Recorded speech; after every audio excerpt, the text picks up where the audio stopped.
स्वामी हमें आए तेरे द्वार पे, आदिनाथ स्वामी हमें आए तेरे द्वार पे। तेरा ही आधार प्रभुवर, तेरा ही आधार है, तेरा ही आधार प्रभुवर, तेरा ही आधार।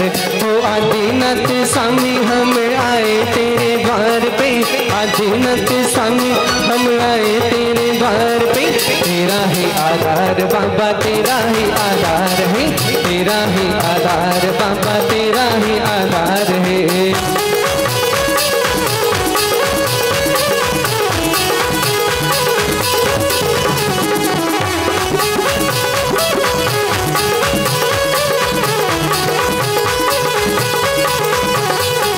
सेठ सुदर्शन को सूली पे चढ़ाया था, सेठ सुदर्शन को सूली पे चढ़ाया था।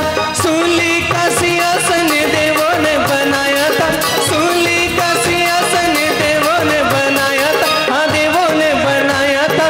भरी हुई सभा में जब हुआ जय जयकार रे, भरी हुई सभा में जब हुआ जय जयकार रे। तेरा ही आधार बाबा, तेरा ही आधार है, तेरा ही आधार बाबा, तेरा ही आधार। तो सुनील सागर स्वामी हमें आए तेरे द्वार पे, सुनील सागर स्वामी हम आए तेरे द्वार पे। तेरा ही आधार बाबा, तेरा ही आधार है, तेरा ही आधार गुरुवर, तेरा ही आधार है। जुल परम पूज्य देवादिदेव गजरट आदिनाथ भगवान की, 24 तीर्थंकर भगवान की, मुनि कुंजर प्रथमाचार्य आचार्य सागर जी महाराज की, तीर्थ भक्ति श्रोमणी आचार्य श्री महावीर कीर्ति जी महाराज की, वात्सल्य रत्नाकर आचार्य शिक्षक विमल सागर जी महाराज की, चलो परम पूजित वैष्णव महातपो मार्तंडाचार्य गुण सन्मति सागर जी महाराज की। ज्योति स्वरूप तप तेज प्रवर्धमान, यज्ञान भासित जगत्रय दिव्यमान। आचार्यवान कुशलो बहुभाष विज्ञ, वंदे सदा परम धीर सुनील सिंधु। जल परम पूजित पट्टाधीश प्राकृत ज्ञान के श्री महासंख्याय भक्तों के भगवान आचार्य शिक्षा सुनील सागर जी गुरुदेव की परम हर्ष का विषय है। अति प्राचीन अतिशयकारी आदिनाथ भगवान, जो कि 587 वर्ष पूर्व जब ये मंदिर बना था, इतना प्राचीन अतिशयकारी मंदिर है। और आज शायद जितने अभी तक लोग बैठे हैं, तब तक इस मंदिर का किसी ने इतना बड़ा कार्यक्रम, इतना बड़ा पंचकल्याणक किसी ने देखा होगा। ये प्रथम बार आचार्यगण के सानिध्य में ये महामंगलमय कार्य 500 साल प्राचीन, और अब इस प्रतिमा का वज्रलेप हुआ। आचार्यगण के सानिध्य में अभी तक 70 से अधिक पंचकल्याणक हो गए। और सभी मंदिरों का एक अतिशय है कि जिस मूल नायक पर, जिस प्रतिमा पर, जिन प्रतिमा पर आचार्य भगवान ने सूर्य मंत्र दिया है, वो प्रतिमा के जब भी दर्शन करो तो ऐसा लगता है कि प्रतिमा साक्षात बोल रही है और साक्षात हमको अपने आत्मस्वरूप का दर्शन करा रही है। मेरी भी काफी भावना थी कि इस मंदिर का पंचकल्याणक हो। जब समय दिल्ली में था तब नवरात्रि का अवसर था, और उस समय प्रथम दिन मेरे को एक स्वप्न आया कि आदिनाथ भगवान का महामहोत्सव, पंचकल्याणक महोत्सव मन रहा है। मैंने सोचा कि ठीक है, भगवान की देने आया होगा। दूसरा दिन फिर आया, फिर ऐसा स्वप्न आया कि आचार्य जी के संग सहित आदिनाथ मंदिर आए और मंदिर का जीर्णोद्धार हो रहा है। और फिर क्या बोलते हैं, जीर्णोद्धार हो गया, आचार्य जी ने आशीर्वाद दिया, फिर पंचकल्याणक हुआ। सेकेंड दिन फिर ये सपना सेम कंटिन्यू पंचकल्याणक का आया।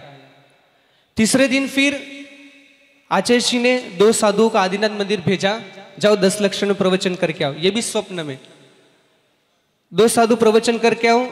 मैं और एक महाराज जी प्रवचन करने के लिए वहां पे आए, तो वहां पर देखा सिर्फ 5, 7, 10 लोग ही पूजा कर रहे थे। मैंने पूछा कि 5, 7 लोग ही पूजा क्यों कर रहे हैं?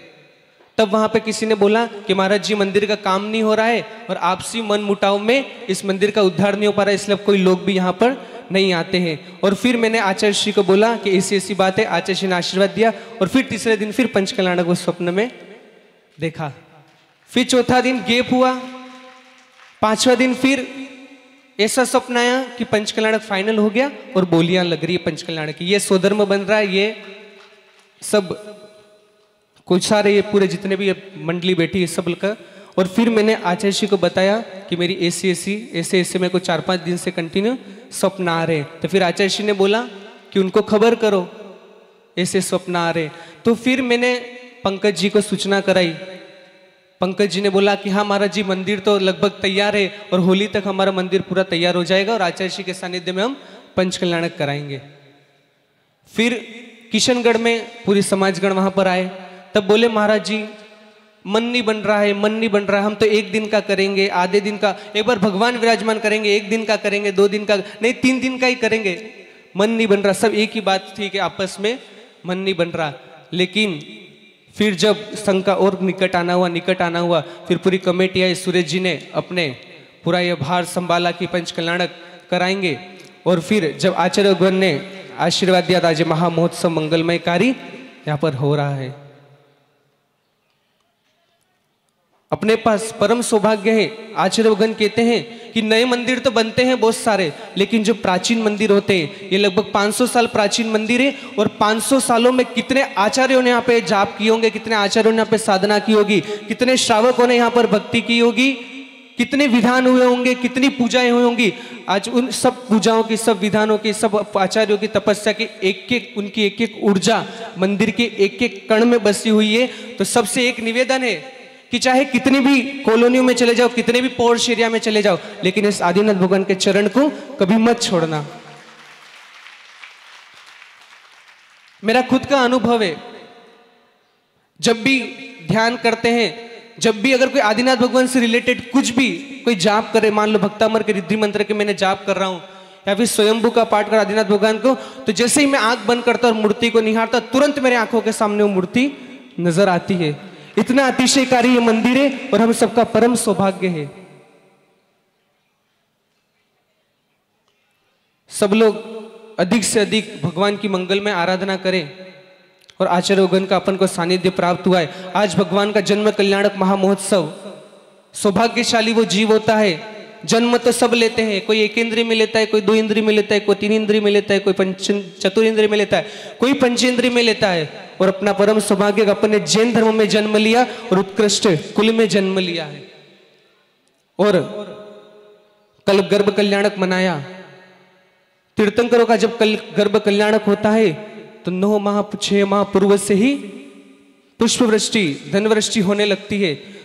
जब आचार्य भगवान अपनी मां के गर्भ में थे तब 5वां महीना और मां को दोहला आया कि मुझे सम्मेद शिखर की यात्रा करनी है। आचार्य भगवान मां के गर्भ में 5 महीने के, मां को भावना हुई कि मुझे सम्मेद शिखर की यात्रा करनी है और मां ने 5वें महीने में सम्मेद शिखर की यात्रा की, अनंत सिद्धों की आराधना की। तो सिद्ध की राह पर चलने वाले आचार्य भगवान हमारे बीच में है। जब 8वां माह था तब आचार्य भगवान की मां को दोहला आया कि मुझे सिद्ध चक्र की आराधना करनी है। 8वें महीने में हम तो जैसे उसको कैसे रखते, संभाल के रखते कि भाई कुछ हो नहीं जाए। कल आचार्य जी कह रहे थे गर्भ से बच्चे को दिए हुए संस्कार जीवन तक काम आते हैं। और वो 8वें माह में मां को सिद्ध चक्र विधान की आराधना करने का मन हुआ। और मध्य प्रदेश में परंपरा है कि जो भी सिद्धों की आराधना करता है, विधान करता है, वो खड़े खड़े अर्घ चढ़ाता है। तो पहले दिन से लेके 8 अर्घ, 16 अर्घ, 32, 64, 128, 256, 512 और 1024 अर्घ तक उस मां ने खड़े खड़े अर्घ चढ़ाए। आज जिन शासन की प्रभावना करने वाले पूज्य गुरुदेव हमारे बीच में विराजमान है और उन्होंने जन्म लिया, उन्होंने ये मार्ग को अपनाया, तो आज कितने सारे जीवों का कल्याण हो रहा है। कल जब आहार के बाद प्रत्याख्यान कर रहे थे, मंदिर के पीछे जो स्टेज बना हुआ है वहां पर बैठे थे प्रत्याख्यान करने के लिए। तब याद आया कि इसी मंच पे आज से 7-8 साल पहले कभी फैंसी ड्रेस में शुल्लक और मुनि बनते थे। आज आचार्य भगवान की कृपा से साक्षात मुनिराज बनकर बैठे हैं।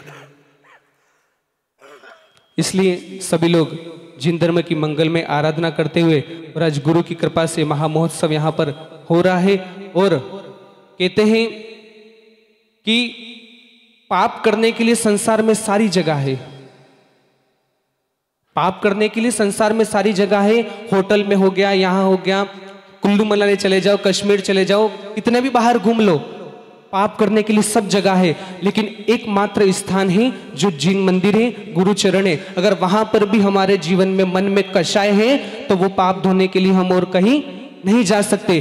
तो चाहे कभी भी मंदिर की कोई बात हो, मंदिर का कोई काम हो, तो बिना कषाय के उस काम को निर्विघ्न संपन्न करोगे तो अपना जीवन उत्थान की ओर होगा। और मंदिर में अगर कषाय करोगे तो उस पाप को धोने के लिए कहां जाओगे। इसलिए जितना हो सके सब आपस में मिलके, आपस में मन बना के और युवाओं को जोड़ते हुए।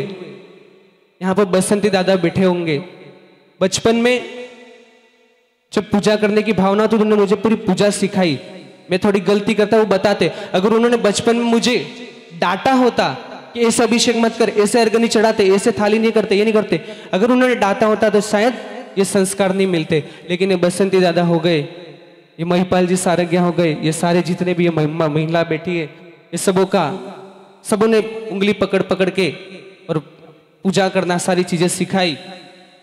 जब यहाँ पे पाठशाला भी चलती थी, उस पाठशाला में भी पढ़े, लक्ष्मी लाल जी हमको पाठशाला पढ़ाते थे, पंकज जी भी पाठशाला पढ़ाते थे। तो ये सारे संस्कार और गुरुदेव की कृपा कि आज ये मंगलमय रूप मिला, यही मंगलमय भावना। और सभी लोग जिन धर्म की ऐसी प्रभावना करते रहे और आचार्य वगन के सानिध्य को प्राप्त करते रहे। जय बोले परम पूज्य चतुर्थ पट्टाधीश आचार्य वगन शिक्षा सुनील सागर जी गुरुदेव की।